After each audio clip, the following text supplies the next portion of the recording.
6 साल बाद ही लेकिन जम्मू कश्मीर में राष्ट्रपति शासन जो है वो खत्म होने जा रहा है। राष्ट्रपति द्रौपदी मुर्मू ने इसके मुतालिक एक नोटिफिकेशन भी जारी कर लिया है।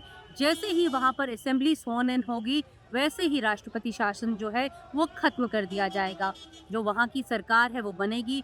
लोगों ने उन्हें जो इतने पूरे मन से वोट किया है वो चाहते हैं कि वो गवर्नेंस भी उतनी जल्दी दे। इसके ऊपर जो है वहाँ की पॉलिटिकल पार्टीज ऑलरेडी जो है वो एजेंडा तैयार कर रही हैं। लेकिन जो भावी मुख्यमंत्री हैं उमर अब्दुल्ला, उनके आगे चुनौतियां जो हैं वो बहुत सारी होने वाली हैं। क्योंकि जिस तरह से वोटिंग पैटर्न्स आए हैं, जिस तरह से कश्मीर घाटी ने एक तरह से वोट किया है और जम्मू इलाके ने दूसरी तरह से वोट किया है, तो जो डिवीजन ऑफ वोट्स है दोनों इलाकों में साफ तौर पर दिखाई पड़ रहा है। तो क्या आने वाली जो नई सरकार है वो गवर्नेंस को भी देते हुए यानी जब वो गवर्न करेगी जम्मू कश्मीर को, तो ये फर्क क्या उसकी गवर्नेंस में भी दिखाई पड़ेगा? क्या आने वाले जो राज्यसभा के इलेक्शंस हैं उनमें जो एक फ्लैश पॉइंट है, जो अलायंस पार्टनर्स हैं कांग्रेस और साथ में नेशनल कॉन्फ्रेंस के बीच में, वो दिखाई पड़ेगा? ये देखने वाली बात होगी। नमस्कार दोस्तों, एनडीटीवी इंडिया के यूट्यूब चैनल पर आपका स्वागत है। आज नीता के रडार पर हम इन्हीं जो बातों पर चर्चा करेंगे और साथ में ये भी चर्चा करेंगे कि नेशनल कॉन्फ्रेंस के लिए क्या कोर इश्यूज रहेंगे जब वो सरकार जब वो बना चुकी है, क्योंकि सरकार जब डिलीवर करने लगेगी तो उसके लिए क्या कोर इश्यूज रहेंगे। क्या उसके लिए लैंड कोर इश्यूज रहेगा, जॉब्स कोर इशू रहेंगे, या फिर दरबार मूव कोर इशू रहेगा, या फिर जो सबसे चर्चित बात है वो स्टेटहुड है, वो एक इशू रहेगा। तो इन मुद्दों के ऊपर हम आज नीता के रडार पर डिस्कशन करेंगे। लेकिन सबसे पहले बात कर लेते हैं नेशनल कॉन्फ्रेंस की। नेशनल कॉन्फ्रेंस को 2024 के असेंबली चुनावों में 42 सीटें मिली हैं। उन्होंने कंटेस्ट 51 सीटों पे किया था और उन्हें 42 सीटें जो है वो उन्हें मिली हैं। ये बहुत जो भरपूर मात्रा में लोगों ने उन्हें वोट किया है। बताया जा रहा है 80-85% जो स्ट्राइक रेट है वो नेशनल कॉन्फ्रेंस का रहा है। लेकिन पोस्ट विक्ट्री जो नेशनल कॉन्फ्रेंस का जो स्टैंड रहा है वो एक बहुत गार्डेड रहा है। क्योंकि जब पहली बार जब नेशनल कॉन्फ्रेंस ने, जब उमर अब्दुल्ला ने पहली बार जब वो बतौर मुख्यमंत्री 2008 में उन्होंने शपथ ली थी, तब से अब तक हालात जो हैं वो काफ़ी बदल गए हैं। तब वो जो था जम्मू कश्मीर जो था वो एक राज्य था, उन्होंने राज्य के मुख्यमंत्री के तौर पर एक शपथ ली थी। लेकिन इस बार 2024 में वो एक यूनियन टेरिटरी के पहले मुख्यमंत्री के तौर पर शपथ लेने जा रहे हैं। 2019 में जब हेरफेर हुआ था, धारा 370 खत्म की गई थी, तो 72 साल पुरानी धारा जो थी 370 खत्म की गई थी और साथ में 35A को भी स्क्रैप किया गया था। तो इसलिए माना जा रहा है कि उमर अब्दुल्ला के लिए आने वाले दिन जो हैं वो चुनौतीपूर्ण होंगे, क्योंकि उन्हें बहुत ही टाइट रोप में चलना होगा। एक तरफ तो लोगों ने जिस तरह से उन्हें वोट किया है, उनकी जो एक्सपेक्टेशंस हैं उसको उन्हें ध्यान में रखना होगा। साथ में दिल्ली ने जो उनकी तरफ आसपास जो एक लक्ष्मण रेखा बनाई हुई है उसके अंदर ही उन्हें काम करना होगा। तो ये एक चैलेंजिंग टास्क होगा उमर अब्दुल्ला के लिए। वैसे जब 2008 में उमर अब्दुल्ला पहली बार मुख्यमंत्री बने थे, तब वो यंगेस्ट मुख्यमंत्री थे जम्मू कश्मीर के, तब वो 38 साल के थे। लेकिन अब 2024 में उन्हें 42 सीट्स मिली हैं खुद नेशनल कॉन्फ्रेंस को। तो देखने वाली बात होगी कि उनका काम करने का जो ढंग है वो किस तरह बदलेगा, खास करके क्योंकि अब जम्मू कश्मीर जो है वो एक यूनियन टेरिटरी है। तो लेकिन जितने भी पॉलिटिकल पंडित्स हैं, जब हम उनसे बात कर रहे हैं, तो उनका ये कहना था कि उमर अब्दुल्ला अभी तक अपने जो कार्ड्स हैं, पॉलिटिकल कार्ड्स हैं, वो बहुत अच्छी तरह से खेल रहे हैं। वो किसी भी कंट्रोवर्शियल इशू पर कोई बयानबाजी नहीं कर रहे हैं। लेकिन आने वाले दिनों में क्या फ्लैश पॉइंट्स होंगे इसके ऊपर हम पहले चर्चा कर लेते हैं। पहला इशू तो जो फ्लैश पॉइंट होगा वो होगा नॉमिनेशन ऑफ मेंबर्स। दरअसल जो नई असेंबली बनी है उसमें लेफ्टिनेंट गवर्नर को इख्तियार है कि वो 5 मेंबर्स को नॉमिनेट कर सकता है। खुद जब मैंने उमर अब्दुल्ला से इसके बारे में चर्चा की थी तो उनका ये कहना था, क्योंकि अब ये पॉपुलर सरकार वहाँ पर काबिज होने जा रही है, तो ऐसा मानना चाहिए कि लेफ्टिनेंट गवर्नर को in consultation with the council of ministers ये नॉमिनेशंस जो हैं वो करने चाहिए। लेकिन दूसरी तरफ जो भारतीय जनता पार्टी है, जो केंद्र सरकार है, उसका कहना है कि ऐसा रूल्स में नहीं है। लेफ्टिनेंट गवर्नर अपनी डिस्क्रिशन के अनुसार जो है ये 5 मेंबर्स जो हैं वो नॉमिनेट कर सकते हैं। अब इन मेंबर्स की अहमियत क्या है? दरअसल कुछ ही समय में अब वहाँ पर राज्यसभा के चुनाव होने वाले हैं। दरअसल राज्यसभा की जो सीट्स हैं, जम्मू कश्मीर की 4 जो सीट्स हैं, वो खाली पड़ी हुई हैं 2021 से, फरवरी 2021 से, जब वहाँ के जो मेंबर्स हैं उनका जो है टर्म ओवर हो गया था। तब 2015 के बाद क्योंकि वहाँ पर भारतीय जनता पार्टी और पीडीपी की सरकार बनी थी, इसलिए तब वहाँ पर 3 राज्यसभा की जो सीट्स थी उस अलायंस को गई थी और 1 सीट जो थी वो नेशनल कॉन्फ्रेंस और कांग्रेस की जो अलायंस है उसको गया था। दिलचस्प बात यह है कि नेशनल कॉन्फ्रेंस और कांग्रेस की तरफ से जो शख्स जो नुमाइंदा था, जो रिप्रेजेंट कर रहा था इस गठबंधन को राज्यसभा में, गुलाम नबी आज़ाद, वो इस बार जो है उन्होंने अपनी अलग पार्टी पर जो है इलेक्शंस लड़े थे। हाँ, ये अलग बात है कि उन्हें कोई सीट जो है वो नहीं मिली है। गुलाम नबी आज़ाद, जो पॉलिटिकल पंडित्स हैं, उनका कहना है कि 1996 से लेकर फरवरी 2021 तक जो लगभग 25-26 साल थे, वो राज्यसभा से ही नॉमिनेट होकर राज्यसभा आते थे, मतलब नॉमिनेट होकर राज्यसभा आते थे। सिर्फ 1.5 साल के लिए जब वो मुख्यमंत्री बने थे 2005 में, नवंबर 2005 में, तब जम्मू कश्मीर, तब उन्होंने ये सीट छोड़ी थी। अदरवाइज वो हमेशा से नॉमिनेटेड मेंबर रहे हैं कांग्रेस के राज्यसभा में।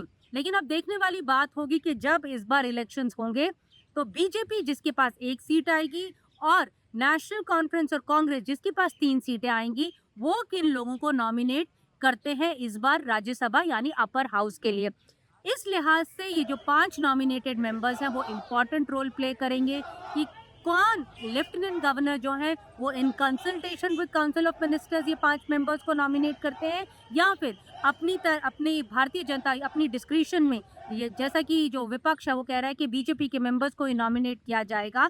तो ये एक पहला फ्लैश पॉइंट होगा आने वाली सरकार में। हाँ, ये ज़रूर तय है कि जो भी मेंबर्स अगर नॉमिनेट किए जाते हैं, अगर काउंसिल ऑफ मिनिस्टर्स से कंसल्टेशन के बिना किए जाएंगे, तो ये मामला जो है वो सुप्रीम कोर्ट जाएगा, ऐसा पॉलिटिकल पंडित्स का कहना है। दूसरा फ्लैश पॉइंट जो है वो ऑलरेडी ट्रिगर हो चुका है, क्योंकि जब से वहाँ पर असेंबली इलेक्शंस हुए हैं उसके बाद भी लेफ्टिनेंट गवर्नर ने कुछ जो एडमिनिस्ट्रेटिव ऑर्डर्स निकाले हैं, उसे लेकर वहाँ की पॉलिटिकल एस्टैब्लिशमेंट में खलबली जो है वो मची हुई है। सीपीआईएम के जो नेता हैं, जो कुलगाम से जीत कर आए हैं, एम.वाई. तारिगामी, उन्होंने भी उसके ऊपर बयान दिया है। फारूक अब्दुल्ला साहब ने भी उसके ऊपर बयान दिया है। दरअसल जो पुलिस रिक्रूटमेंट रूल्स हैं और साथ में एसएसआरबी जो रिक्रूटमेंट रूल्स हैं, उनमें कुछ फेरबदल जो है वो किया गया है।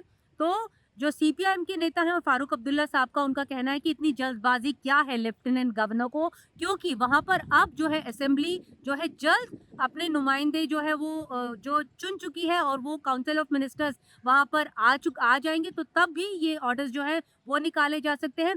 दरअसल ऐसा माना जा रहा है कि ऐसा करके जो लेफ्टिनेंट गवर्नर है या फिर दिल्ली, ये एक मैसेजिंग देना चाहती है कि बेशक से वहाँ पर एक पॉपुलर गवर्नमेंट आ गई है, लेकिन जो मेन इश्यूज हैं गवर्नेंस के, चाहे वो सर्विस सेक्टर के हों या रिक्रूटमेंट के हों, वो पावर्स जो है वो लेफ्टिनेंट गवर्नर के पास है और वो अपना काम जो है जैसे पहले चल रहा था वैसे ही चलता रहेगा। तो ये एक सेकंड फ्लैश पॉइंट है जो दोनों के बीच में ऑलरेडी ट्रिगर जो है वो हो चुका है। तीसरा बड़ा जो फ्लैश पॉइंट होगा वो दरबार मूव का होगा। दरअसल जब 2019 में धारा 370 खत्म की गई थी, तब ये हवाला दिया गया था कि दरबार मूव जो पहले होता रहा है, सेंचुरी से होता रहा है, बहुत सालों से होता रहा है, उसके पीछे जो करोड़ों रुपया खर्च होता है, भारतीय जनता पार्टी ने ये रीजनिंग दी थी कि 200 करोड़ रुपए के आसपास जो एक खर्च होता है, वो खर्चा जो है वो बचा लिया था। यही वजह है कि दरबार मूव जो है वो अब नहीं किया जा रहा है। हालांकि उन्होंने तब एक शील्ड जो है हाईकोर्ट के जजमेंट की ली थी, जो हाईकोर्ट की जज थी गीता मित्तल, उन्होंने भी इसका हवाला दिया था, तो बीजेपी ने उसको आधार बनाकर दरबार मूव जो है वो खत्म कर दिया था। लेकिन उसे खत्म करने के बाद जो जम्मू सेक्टर है उसमें काफ़ी रोष और गुस्सा देखने को मिला था। जम्मू ने काफ़ी रिप्रेजेंटेशन जो है वो दिल्ली को भी दी थी, लेफ्टिनेंट गवर्नर को भी दी थी। उनका ये कहना था कि क्योंकि ये दरबार मूव खत्म हो गया है, इसके चलते जो जम्मू के बिजनेसेस हैं उसके ऊपर इफेक्ट किया जा रहा है। तो दिल्ली ने आश्वासन दिया था कि जल्द ही वो इसके ऊपर रिकंसिडर करेंगे।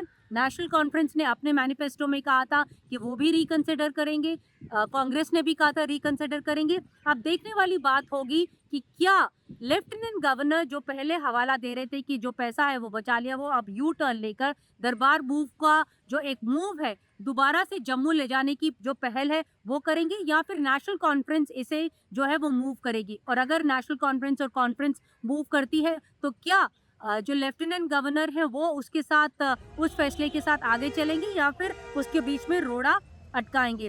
वहाँ के अफसरों का कहना है कि अगर दरबार मूव जो होना है वो इसी महीने होना है। दरअसल हिस्टोरिकली हमेशा देखा गया है जो लास्ट वर्किंग फ्राइडे है दरबार मूव का, वो अक्टूबर में लास्ट सेशन जो है वो श्रीनगर में होता है और उसके बाद जो है वो जम्मू में होता है। तो उस लिहाज से इस बार 25 अक्टूबर को जो दरबार है उसे रैप अप करके 4 नवंबर को यानी दिवाली के बाद जम्मू में होना है। तो ये एक जो ट्रिगर है, ये जो एक फ्लैश पॉइंट है वो जल्द हमें देखने को मिलेगा। दरअसल जो पुराने लोग हैं उनका कहना है कि दरबार मूव के पीछे एक लॉजिक ये था, क्योंकि जो महाराजा लोग थे, जो डोगरा रूलर्स थे, वो नहीं चाहते, वो दोनों जगह गवर्नेंस को एट द डोर स्टेप लेकर जाना चाहते थे, इसलिए वो 6 महीने श्रीनगर रहते थे और 6 महीने जम्मू। हालांकि क्रिटिक्स कहते हैं कि अगर 6 महीने आप श्रीनगर या जम्मू रहते थे तो आपको सर्दियों के दिनों में, क्योंकि श्रीनगर में तब दिक्कतें सर्दियों में होती थी, तो आपको सर्दियों में श्रीनगर रहना चाहिए था और गर्मी में जम्मू रहना चाहिए था, जबकि जो डोगरा रूलर्स थे वो उल्टा करते थे और अपनी सहूलियत के हिसाब से करते थे। तो ये क्रिटिसिज्म भी हो रहा था। लेकिन अब ये जो मूव होगा, कैसे उसे लियाजन किया जाएगा, वो एक देखने वाली बात होगी, क्योंकि जो जम्मू के ट्रेडर्स हैं उनका कहना है कि जो जम्मू का ट्रेड है, जो बिजनेस है, वो ट्रेन के आने से इफेक्ट हुआ। जितना भी रिलीजियस टूरिज्म है वो उनका खत्म हो गया है। साथ में सड़कें बनने से जो सीधा माल श्रीनगर तक चला जाता है, उसके कारण भी उन्हें उनके बिजनेस पर काफ़ी असर पड़ रहा है। तो ऐसे में अगर दरबार मूव होता है तो कुछ बिजनेस जो है वो वहाँ पर रिस्टोर कर पाएंगे। तो ये एक बहुत इंटरेस्टिंग जो चीज़ है देखने वाली होगी कुछ ही हफ्तों में, 1-2 हफ्ते में, कि नेशनल कॉन्फ्रेंस इस पर क्या रुख लेती है और एलजी क्या रुख लेते हैं। तीसरी बड़ी बात, जैसे कि हम डिस्कस कर रहे थे कि जिस तरह से जो डिवीजन ऑफ वोट्स हुआ है जम्मू सेक्टर में और कश्मीर सेक्टर में, उसका हमें जो एक असर है वो देखने को मिलेगा कि किस तरह से जो पॉलिसीज लेकर आती है नई सरकार, चाहे वो लैंड के मुतल्लिक हो या फिर कॉन्ट्रैक्ट्स के मुतल्लिक हो, इंडस्ट्रियल पॉलिसीज हो या फिर जॉब्स को लेकर हो। तो ये एक पर्सपेक्टिव जम्मू के लिहाज से होगा या फिर कश्मीर के लिहाज से होगा। हालांकि जब मैं उमर अब्दुल्ला साहब से बात कर रही थी तो उनका कहना था कि जो गवर्नेंस होगी वो दोनों राज्यों में इक्वली, जो रिसोर्सेज है या फिर जो भी मूव्स उनकी सरकार करेगी वो इक्वली इस्टेब्लिश करेगी। तो ये भी एक इंटरेस्टिंग बात होगी। दरअसल भारतीय जनता पार्टी का ये एक मंशा थी, उनका एक ये सोच थी कि इस बार वो जो है जब इलेक्शंस होने से पहले उनको ये लग रहा था कि इस बार जम्मू से वो मुख्यमंत्री जो है वो चुन के लाएंगे। वो उनका डायनेमिक्स भी कुछ इस तरह से था। हालांकि 29 सीट्स वो अभी भी जम्मू सेक्टर से लेकर आए हैं। तो ये भी एक फ्लैश पॉइंट होगा जॉब्स को लेकर, लैंड को लेकर, रिक्रूटमेंट को लेकर, डोमिसाइल को लेकर। ये सब चीज़ें जो हैं वो देखना होगा कि किस सेक्टर के लोगों को ज़्यादा फेवर करती हैं। जो चौथा बड़ा मूव, जो एक फ्लैश पॉइंट होगा जिसके बारे में सब चर्चा कर रहे हैं, वो है स्टेटहुड। स्टेटहुड को लेकर ऑलरेडी कांग्रेस भी बोल चुकी है, नेशनल कॉन्फ्रेंस भी बोल चुकी है, खुद केंद्रीय गृह मंत्री और प्रधानमंत्री भी बोल चुके हैं। उन्होंने जो एक क्रोनोलॉजी बनाई थी, उनका कहना था कि पहले डीलिमिटेशन होगी, फिर चुनाव होंगे और फिर जो है रेस्टोरेशन ऑफ स्टेटहुड होगा। अब वहाँ की पार्टी का कहना है कि डीलिमिटेशन भी हो चुकी है, चुनाव हो चुके हैं, वहाँ की जो पॉपुलर गवर्नमेंट है वो भी आ चुकी है। तो प्रधानमंत्री और केंद्रीय गृह मंत्री को अपने वादे पर पूरा होना होगा और उन्हें जल्द से जल्द वहाँ के राज्य का दर्जा जो है बहाल करना होगा। हालांकि अभी फिलहाल हमने सुना था राम माधव साहब को, उन्होंने फिर से वो टेक्निकल फ्रेज यूज़ किया था, एट अ एप्रोप्रिएट टाइम। तो ये एप्रोप्रिएट टाइम कब होगा, इसको लेकर भी एक फ्लैश पॉइंट जो है वो दिल्ली और वहाँ की जो सरकार जो वहाँ पर बनने वाली है, जो काउंसिल ऑफ मिनिस्टर्स हैं, उनके बीच में होगा। साथ में यह भी बात देखने वाली होगी कि उमर अब्दुल्ला किस लाइन को टो करते हैं? अगर वो गुड कैरेक्टर का एक सर्टिफिकेट लेकर चलते हैं और दिल्ली के द्वारा खींची गई लाइन को टो करते हैं, तो क्या स्टेटहुड जल्दी रिस्टोर होगा? अगर नहीं, तो कितनी देर में होगा? इसे लेकर जो चर्चा है वो अलग-अलग पॉलिटिकल पार्टीज में ऑलरेडी हो रही है।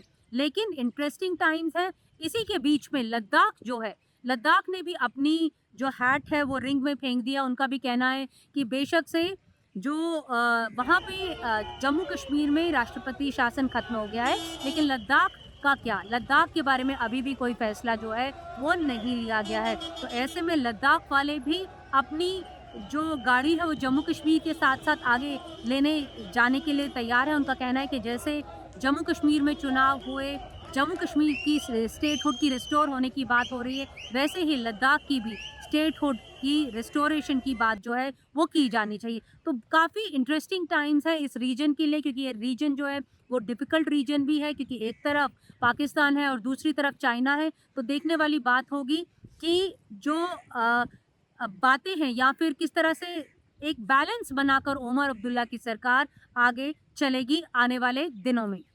तो आज नीता के रडार पर इतना ही दोस्तों, शुक्रिया। आगे भी इस मसले के ऊपर हम आपके साथ रूबरू होते रहेंगे। नमस्कार।